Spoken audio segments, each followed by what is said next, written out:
Oke, kita lanjut ya.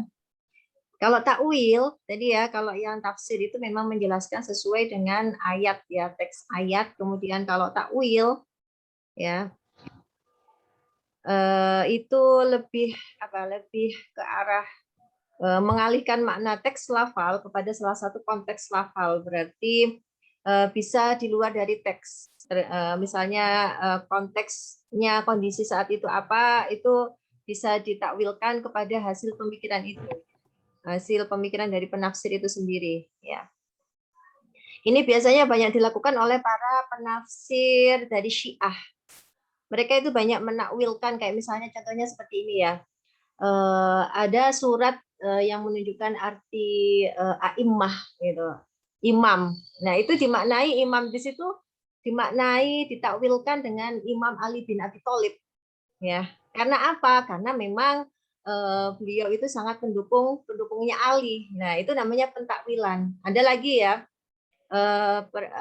perbedaan antara tafsir dan takwil seperti memaknai khujul hayya minal mayyiti. Nah, itu kalau kalau secara makna tafsiriyah ya, tafsir itu berarti bisa jadi itu mengeluarkan burung dari telur gitu.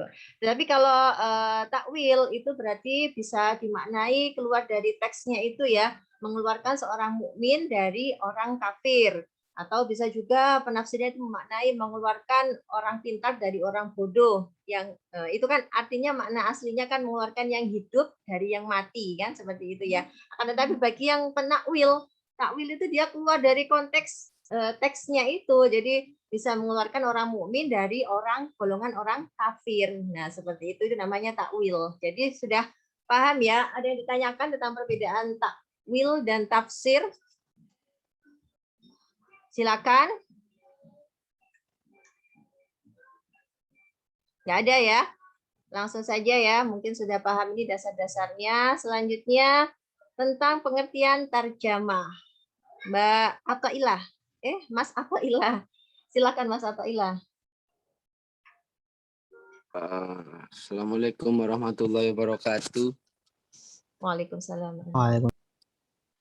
Saya mau membacakan pengertian tarjamah. Keberhasilan dakwah sangat erat dengan kedekatan dai dengan umatnya. Seorang dai yang lahir dari sebuah lingkungan tertentu akan memahami dengan sempurna permasalahan-permasalahan yang dialami oleh kaumnya dalam lingkungan tersebut. Sehingga dalam menjelaskan pesan yang terdapat dalam Al-Quran, maka solusi dapat mudah diterima dan difahami dengan salah satu aktivitasnya, yaitu memahami kebahasaan yang erat dengan terjemah dan perspektif bahasa terjemah. Terjemah merupakan proses memindahkan dari suatu bahasa ke bahasa yang lain, nakala min lugotin ila ukhra, yakni menerangkan dengan bahasa lain. Sedangkan menurut terminologinya sebagai pendapat Ad-Dahabi adalah pengalihan bahasa terhadap ayat Al-Quran dengan bahasa lain berdasarkan susunan kalimatnya secara benar dan tepat agar bisa difahami artinya secara benar dan tepat pula. Aktivitas tarjamah atau terjemah sesungguhnya bukanlah tafsir. Sekian dari Ato. Terima kasih. Oke, apa yang sampean simpulkan dari ini? Nggak usah dibaca, yang sampean pahami saja. Tentang terjemah. Terjemah bukanlah tafsir, Bu. Terus? Kalau bukan tafsir berarti ada pembedanya. Kalau menurut sampean dari penjelasan tentang tafsir tadi, apa bedanya dengan terjemah? Kalau tafsir itu lebih memprotoli, lebih mendalam, Bu. Kalau terjemah? Kalau terjemah itu cuma dasar-dasarnya, Bu. Dasar-dasar apa? Dasar-dasar Al-Quran, Bu. Masa begitu? Dasar-dasar Al-Quran. Dasar-dasar Al-Quran itu apa coba? Secara singkat aja lah, terjemah itu yang sampean pahami dari ini ya, sama sampaikan apa? Inti-intinya, inti dari terjemah ketika sampean ditanya, Mas, sama sudah belajar terjemah. Coba apa sih sebenarnya terjemah itu?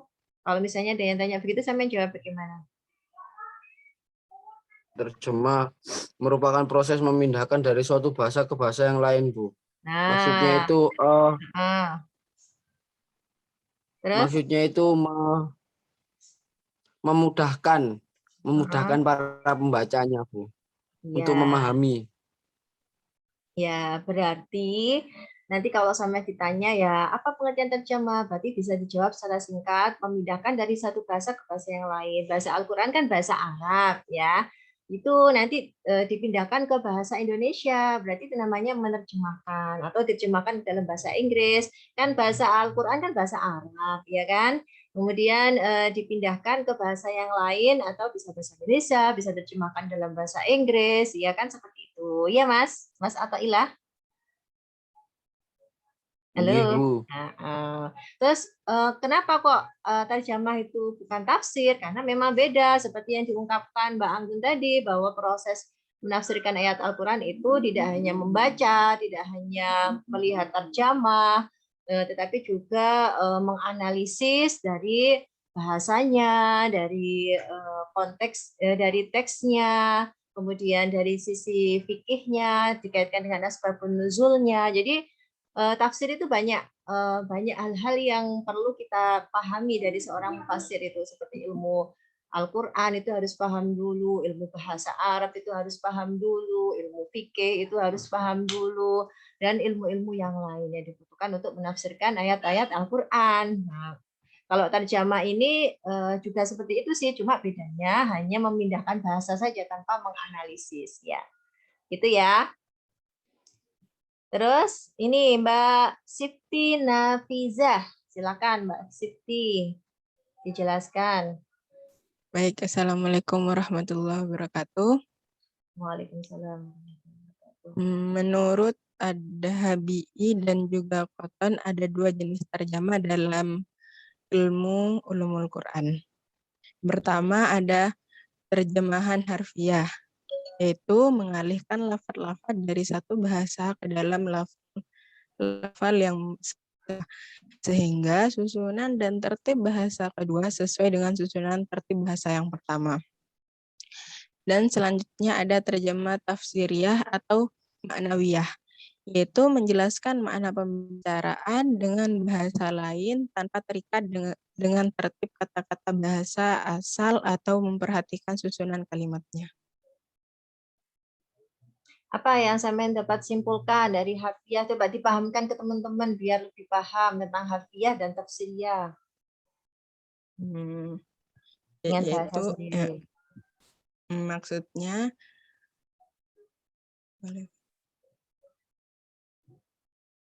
yakni memindahkan lafaz-lafaz dari suatu bahasa ke dalam lafaz-lafaz yang serupa, jadi yang sama dalam lafaz yang sama sehingga susunan dan tertib bahasa sesuai dengan susunan tertib bahasa yang awal. Itu harfiah. Ya. Terus kalau tafsiriyah?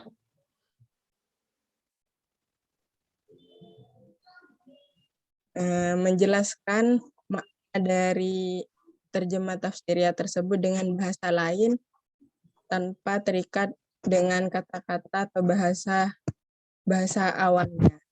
Oke, jadi begini ya, kita bisa paham dari harfiah sama tafsiriyah begini. Kalau harfiah itu letterlek, paham ya letterlek.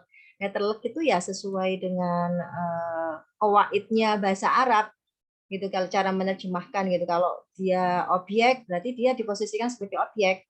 Kalau predikat ya maf'ul itu diposisikan maknanya seperti itu. Jadi kita harus tahu tentang kedudukan kosakata itu urutannya. Jadi menerjemahkan itu berdasarkan kosakata yang ada di dalam ayat-ayat Al-Quran itu, ya. Letterlek istilahnya. Akan tetapi yang tafsiriyah atau maknawiyah, ini nama lainnya adalah maknawiyah. Itu adalah sesuai dengan menerjemahkan, itu sesuai dengan makna yang dipahami oleh si penerjemah. Jadi tidak terikat dengan kawaid atau susunan kata dari bahasa asal atau bahasa Arab itu ya. Jadi supaya si pembaca, mungkin harapan dia kalau kadang-kadang itu kan ya, kalau kita menerjemahkan itu letter luck itu kadang-kadang nggak nyambung kan di pikiran kita ya, ini apa maksudnya begitu kan. Akan tapi kalau yang pakai terjemah tafsiriyah itu dia mencoba menerjemahkan ayat itu sesuai dengan pemahaman dia, sehingga orang yang membaca terjemah itu bisa paham maksudnya apa gitu ya. Paham ya, seperti itu. Kemudian selanjutnya ini tentang apa perkembangan tafsir oleh Mas Aliansyah dan Alivia Nabila Eka Hapsari. Silakan Mbak Alivia. Mbak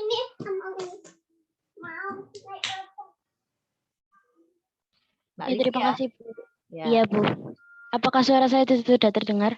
sudah terdengar. Iya. Terima kasih Bu. Assalamualaikum warahmatullahi wabarakatuh. Waalaikumsalam. Di sini saya akan menjelaskan sedikit tentang perkembangan tafsir. Ada dua pandangan. Yang pertama menurut Dr. Muhammad Hussein Al-Dahabi yang akan saya jelaskan. Menurut beliau, perkembangan periode tafsir dibagi menjadi 3 periode. Yang pertama, zaman Rasulullah dan sahabat. Rasulullah menyampaikan, menerangkan, dan menjelaskan isi Al-Quran. Jika ada di antara para sahabat yang berselisih atau tidak mengerti mengenai kandungan Al-Quran, mereka merujuk langsung kepada Rasulullah mengenai makna sebuah ayat Al-Quran sekaligus penjelasannya. Setelah Rasulullah wafat, para sahabat menafsirkan Al-Quran dengan hati-hati walaupun mereka menyaksikan bagaimana, bila, serta mengapa ayat-ayat Al-Quran diturunkan, dan walaupun mereka adalah sangat fasih dan mahir dalam bertutur kata dan berhujah. Abu Bakar As-Siddiq misalnya mengatakan, bumi mana yang akan mengkuku dan langit mana yang akan menaungiku jika aku mengatakan di dalam kitab Allah apa yang tidak aku ketahui. Ketika menafsirkan ayat-ayat Al-Quran, para sahabat pertama-tama meneliti dalam Al-Quran sendiri karena ayat-ayat Al-Quran satu sama lain saling menafsirkan. Setelah itu, mereka merujuk kepada penafsiran Rasulullah SAW dengan fungsi beliau sebagai penjelas terhadap ayat-ayat Al-Quran. Sekiranya penjelasan tentang ayat tertentu tidak ditemukan dalam Al-Quran dan hadis, maka para sahabat beristihad. Ringkasnya, pada zaman sahabat, ucapan, perbuatan, tindakan, dan keputusan Rasulullah dijadikan sandaran untuk menafsirkan Al-Quran.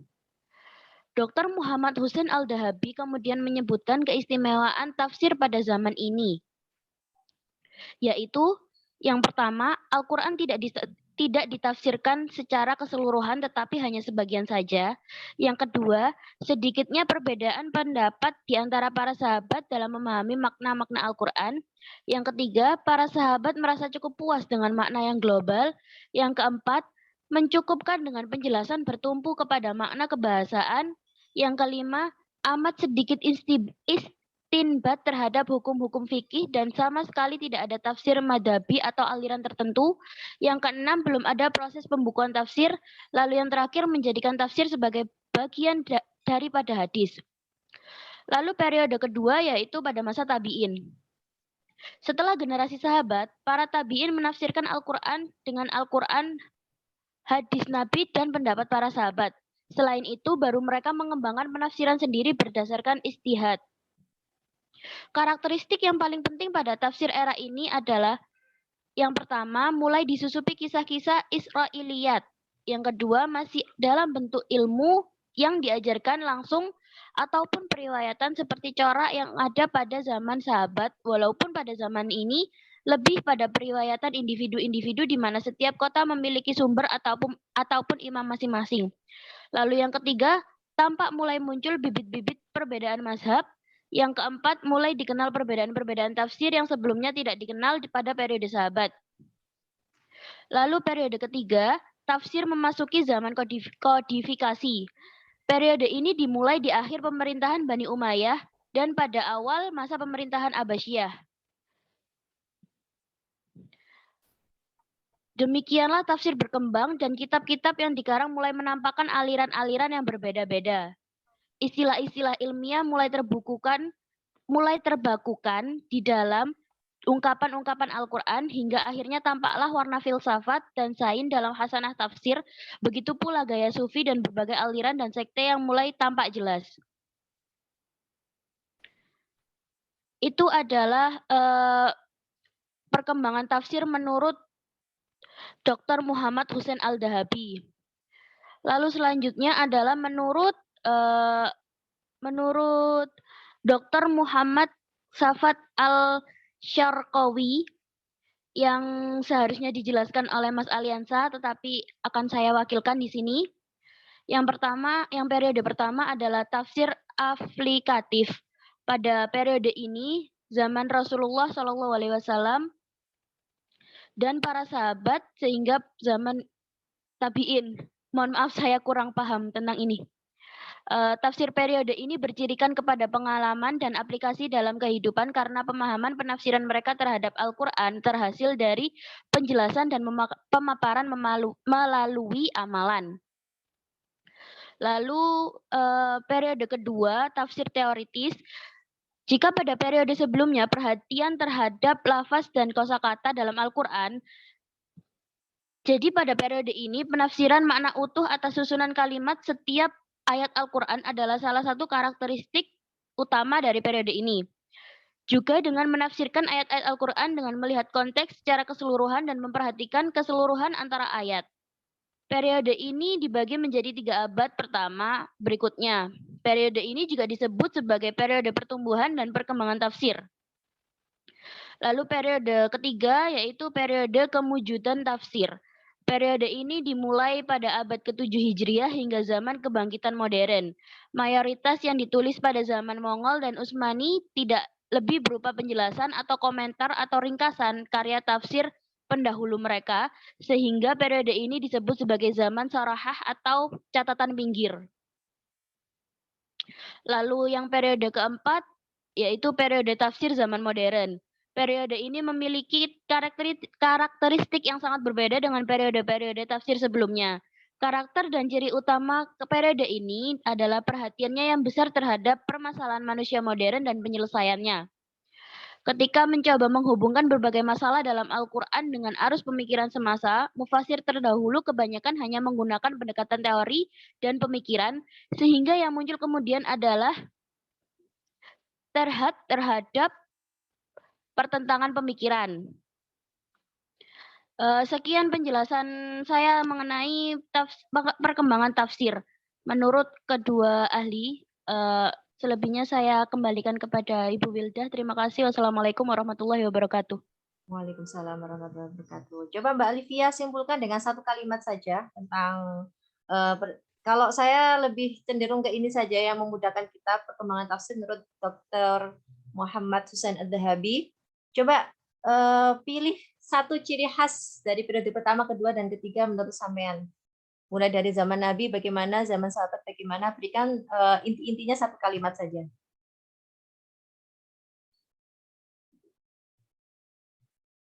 Silakan Mbak Alivia. Pada zaman Nabi bagaimana ciri utamanya? Pada zaman sahabat bagaimana ciri utamanya? Itu periode pertama. Periode kedua masa tabi'in. Bagaimana? Inti satu kata saja atau satu kalimat atau beberapa kata. Coba Mbak Alivia. Untuk yang periode pertama itu pada zaman ini segala Nabi langsung pada zaman Nabi, pada zaman sahabat zaman bagaimana, Nabi, pada zaman tabi'in bagaimana, dan selanjutnya. pada zaman Nabi, ucapan, perbuatan, dan tindakan keputusan Rasulullah dijadikan sandaran untuk menafsirkan Al-Quran. Ya, oke. Lalu pada masa para tabi'in menafsirkan Al-Quran melalui hadis Nabi dan pendapat para sahabat. Kalau pada zaman sahabat? Ini adanya pada zaman Nabi dan sahabat gitu Bu, jadi digabung gitu. Oh, digabung. Ketika Nabi meninggal? Bagaimana? Ketika Nabi meninggal, para sahabat menafsirkan Al-Quran bersandar pada perbuatan, tindakan, dan keputusan Rasulullah. Berijtihad ya, karena tidak ada yang sumber pertanyaan, karena kita nggak punya sumber lagi untuk ditanya ya. Jadi berijtihad sendiri para sahabat untuk memaknai ayat-ayat yang mereka sukar untuk memahami maknanya, seperti itu ya. Kemudian pada masa tabi'in, Intinya Pada masa bagaimana? itu menafsirkan Al-Quran melalui hadis Nabi dan pendapat para sahabat. Ya, berarti bersumber dari Nabi sendiri yang ketika ada yang sama sumber dari sahabat yang hidup pada masa Rasulullah seperti itu ya. Itu Iya. dijadikan pedoman. Kemudian yang periode selanjutnya, Periode ini zaman kodifikasi ini mulai timbul gaya sufi dan berbagai aliran dan juga sekte itu mulai timbul Bu gitu. berarti periode selanjutnya ini muncul tafsir-tafsir madhabi ya yang dipengaruhi oleh subjektivitas, ideologi-ideologi, teologi, filsafat dan sebagainya sehingga banyak rona-rona corak-corak dari tafsir Al-Qur'an. Ya, seperti itu ya. Oke, ada yang ditanyakan kepada Mbak Alivia? Silakan teman-teman. Kalau nggak ada yang ditanya berarti sudah paham. Kita lanjut ya. Ayo selanjutnya, ini siapa perkembangan tafsir di Indonesia ini? Siapa yang presentasi? Di sana ada. Minta minum. Ya, sebentar ya. Enggak ada?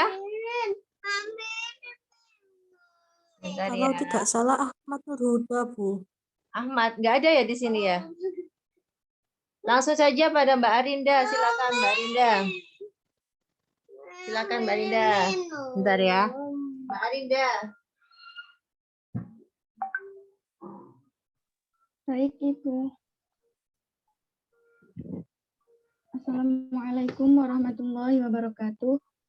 Sebelumnya, kali ini saya akan menjelaskan mengenai pentingnya ilmu tafsir. Silakan Mbak Menurut Arinda. Nggih, Bu. Sudah? Berarti sudah? Belum? Ayo silakan dijelaskan. Baik. Assalamualaikum warahmatullahi wabarakatuh. Saya akan menjelaskan mengenai peta konsep saya, yaitu pentingnya ilmu tafsir. Menurut Asyibani menyebutkan bahwa aktivitas paling mulia yang diberikan kepada manusia adalah menafsirkan Al-Quran. Beliau memberi penjelasan bahwa kemuliaan ini bahkan wujud dalam 3 aspek sekaligus, yaitu yang pertama aspek posisinya. Tafsir Al-Quran berhadapan langsung dengan kalam Allah yang merupakan sumber utama segala hikmah, serta tambang dari segala karunia. Dan di dalamnya terdapat berita mengenai kaum sebelum kita dan kaum di masa mendatang.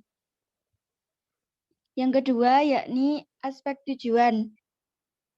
Misi dari tafsir Al-Quran ialah tidak lain berpegang pada tali yang kokoh. Visinya tidak lain yakni untuk sampai pada hakikat kebahagiaan yang tak sirna. Yang ketiga yaitu aspek urgensinya. Disiplin tafsir dinilai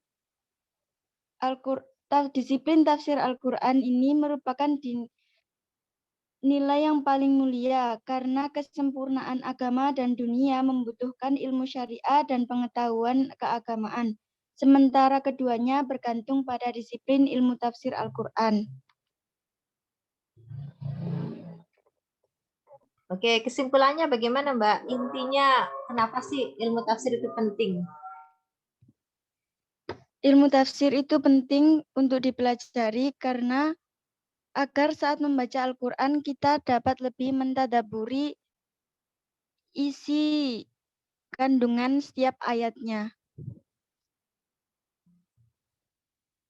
Dan apa kontribusinya untuk disiplin ilmu yang lain?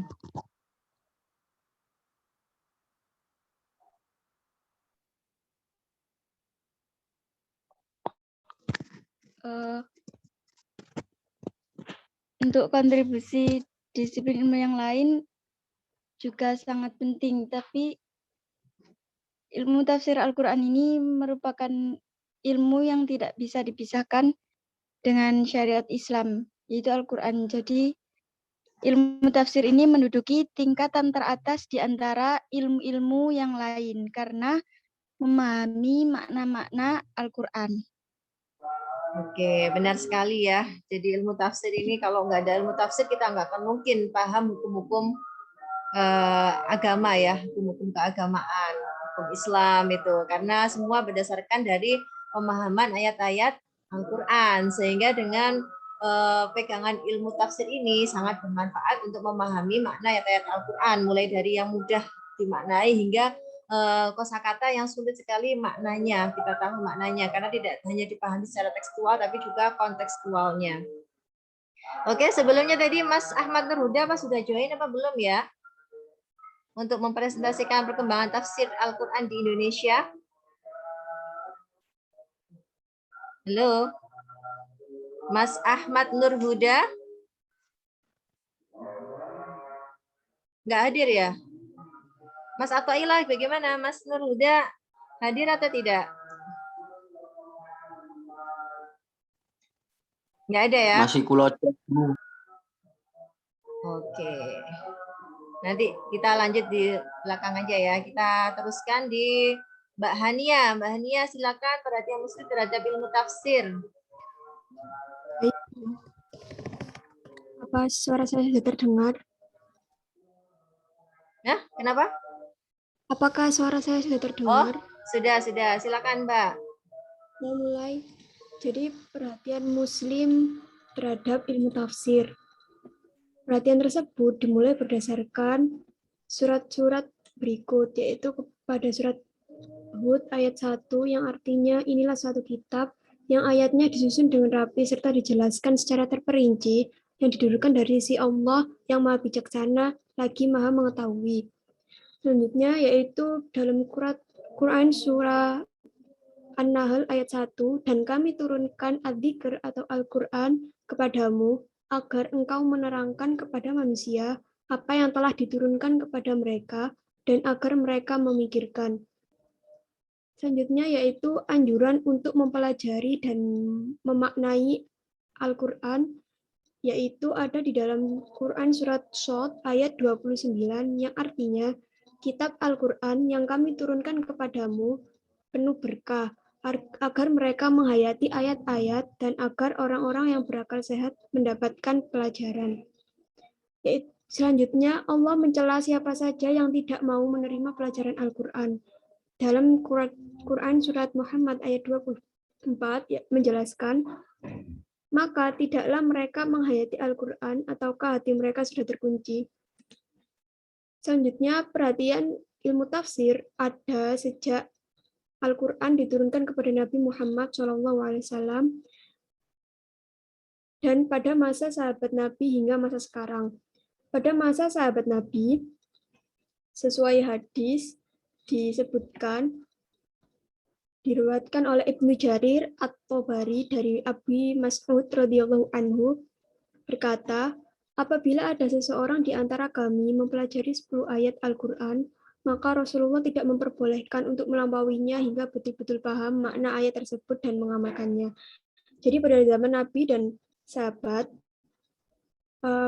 perhatian muslim kepada tafsir dimulai dengan mempelajari dan memaknai ayat-ayat Al-Quran, dan sebelum 10 ayat Al-Quran yang dipelajari itu betul-betul paham, maka Rasulullah tidak memperbolehkan untuk mempelajari yang selanjutnya. Selanjutnya, pada masa sekarang, perhatian muslim terhadap ilmu tafsir dilakukan dengan yang pertama yaitu mempelajari tafsir yang sudah ada, tafsir-tafsir yang sudah ditafsirkan oleh para penafsir sebelum-sebelumnya. Yang selanjutnya yaitu mengembangkan ke berbagai bidang seperti untuk berdakwah. Baik, terima kasih. Saya kembalikan kepada Bu Wilda. Oke, ya kita sudah paham ya, ini penjelasan singkat tentang perhatian muslim terhadap ilmu tafsir. Jadi sejak masa Nabi hingga sahabat, hingga tabi'in, hingga sekarang, ilmu tafsir itu tetap penting ya. Meskipun pada masa Nabi dan para sahabat itu belum berdiri sendiri ya ilmu tafsir itu ya. Kemudian setelah masa tabi'in baru berkembang penafsiran-penafsiran Al-Quran yang memang khusus ilmu tafsir tersebut ya. Selanjutnya, Mbak Alia Misfa Sa'bana. Silakan. Penafsiran Al-Quran pada masa sahabat. Ciri-ciri ya, ciri-ciri penafsiran Al-Quran pada masa sahabat. Baik, di sini saya akan melanjutkan. Penafsiran Al-Quran pada masa sahabat telah terjadi penafsiran bi'ar-ra'yi, tetapi harus memiliki prasyarat atau kode etik sebagai berikut. Yakni yang pertama, mengenal tata bahasa Arab. Agar mampu memahami pembenaran kata dalam Al-Quran. Yakni juga harus memahami betul tentang ilmu nahwu agar mengetahui perubahan ikrobnya, ilmu sorof atau tasrif secara mendalam untuk mengetahui bentuk kata. Dan yang kedua, yakni mengenal budaya dan karakter Arab. Dan yang ketiga, mengenal keberadaan kaum Yahudi dan Nasrani di Jazirah Arab pada waktu turunnya Al-Quran. Dan yang keempat, penguasaannya terhadap Al-Quran termasuk asbabun nuzul. Ilmu Jika seorang menjadi mufasir, dia harus menguasai ilmu asbabun nuzul. Sebab kalau kita tidak tahu, maka kita akan rancau dan kacau dalam menentukan hukum. Baik, terima kasih. Oh, ini materi tentang itu ya, kode etik tafsir birro'yi. Ya, iya Mbak, benar ya. Yang saya kasih judul apa judulnya? Syarat mufasir, ya penafsiran, Bu. Apa judulnya sampean? Syarat-syarat mufasir. Oh, syarat-syarat mufasir. Bukan kode etik tafsir birro'yi secara khusus ya? Tidak, Bu. Oke, kalau syarat-syarat mufasir itu sebenarnya ini masih kurang ya, karena sebenarnya kalau sampean babnya syarat-syarat mufasir, di antaranya yang pertama adalah menguasai bahasa Arab ya, termasuk qawaidnya, sorofnya, nahwunya dan sebagainya, termasuk balaghahnya. Dan yang kedua adalah menguasai ilmu-ilmu Al-Qur'an, asbabun nuzul, kemudian ghoribil Quran, kemudian ilmu-ilmu yang kita pelajari sekarang yang dalam studi Quran. Nah, ini belum ada. Kalau saya lihat di buku, ini memang kode etik khusus untuk tafsir bil ra'yi. Ya, nanti ada lagi kode etik untuk tafsir bil maksur, ada kode etik tafsir bil isyari. Ya, kemarin ada ya yang saya bagi ini tugas ya, itu berbeda gitu ya. Jadi ini mungkin kurang tepat ya kalau ini ya. Selanjutnya tadi saya lihat Mas Ahmad Nur Huda sudah hadir ya. Halo? Ampun, Bu. Ya, oke, dipresentasikan ya, mumpung sampean ada, biar nggak jauh-jauh materinya. Silakan dijelaskan, Mas.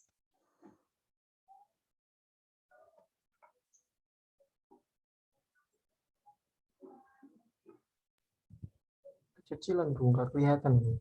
Hah? Nggak kelihatan. Apanya yang nggak kelihatan? PPT-nya, Bu. PPT-nya, sampean nggak punya sendiri toh, anunya. Nah, karena numpuk-numpuk, Bu. Sebentar, Bu. Saya besarkan ya, sudah, Mas. Sudah kelihatan? Sudah, Bu, sudah. Ya, oke, silakan dijelaskan, Mas. Ya, di sini saya pertama mohon maaf tadi karena ada beberapa kepada Bu Beda, saya ucapkan terima kasih telah memberi waktu saya untuk berpresentasi. Dan di sini saya akan mempresentasikan tentang perkembangan tafsir Al-Quran di Indonesia. Pada pertama yaitu periode klasik pada abad ke-7 sampai ke-15, yaitu penafsiran pada abad ini bersifat lebih praktis atau tidak terlalu ribet, jadi kita melihat dari sikon yaitu praktis, yaitu tidak terlalu tertuju pada satu pandangan tertentu. Dan yang kedua yaitu metode ijmali bercorak umum, jadi tidak ada kekhususan dalam penafsiran pada abad-abad ini, jadi masih bersifat umum sesuai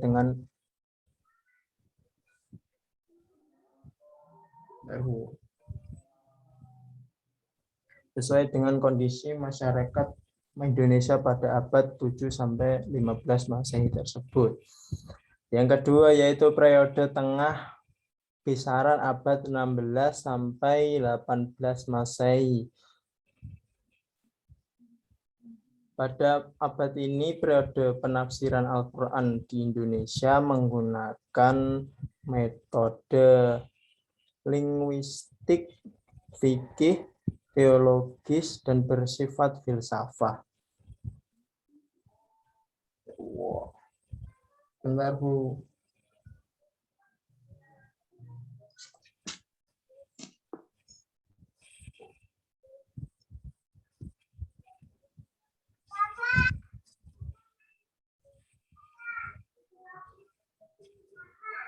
Bentar, Bu, kali masih. Bentar.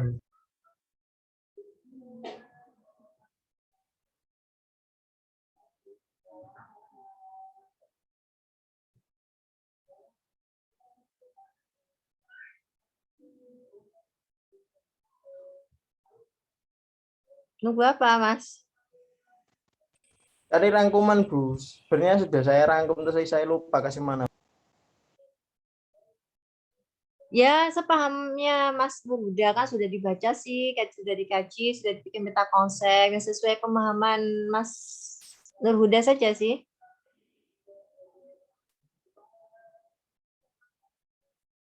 Bagaimana? Ya, Bu, ya.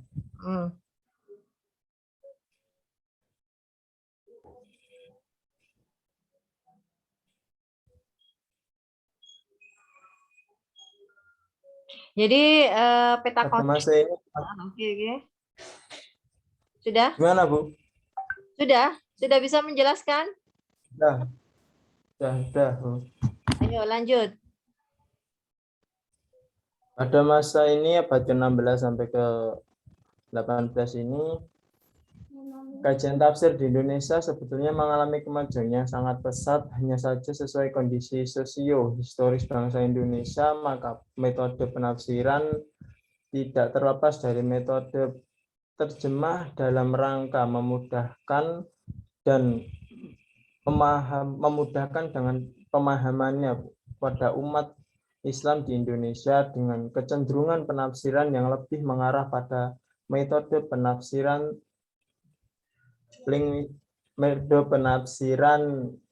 tematis, maka kajian tafsir yang dikembangkan atau berkembang di Indonesia banyak pada masa di periode pertengahan antara abad 16 sampai 18 Masehi. Dan yang ketiga yaitu periode pramodern. Pada metode ini penafsiran Al-Quran di Indonesia mengalami beberapa perubahan, antara lain sifat penafsiran yang bersifat ilmiah, takdir sempurna sampai 30 juz. Kondisi real masyarakat Indonesia pada abad 19 ini tidak banyak memicu para ulama dalam melakukan penafsiran terhadap Al-Quran. Hal itu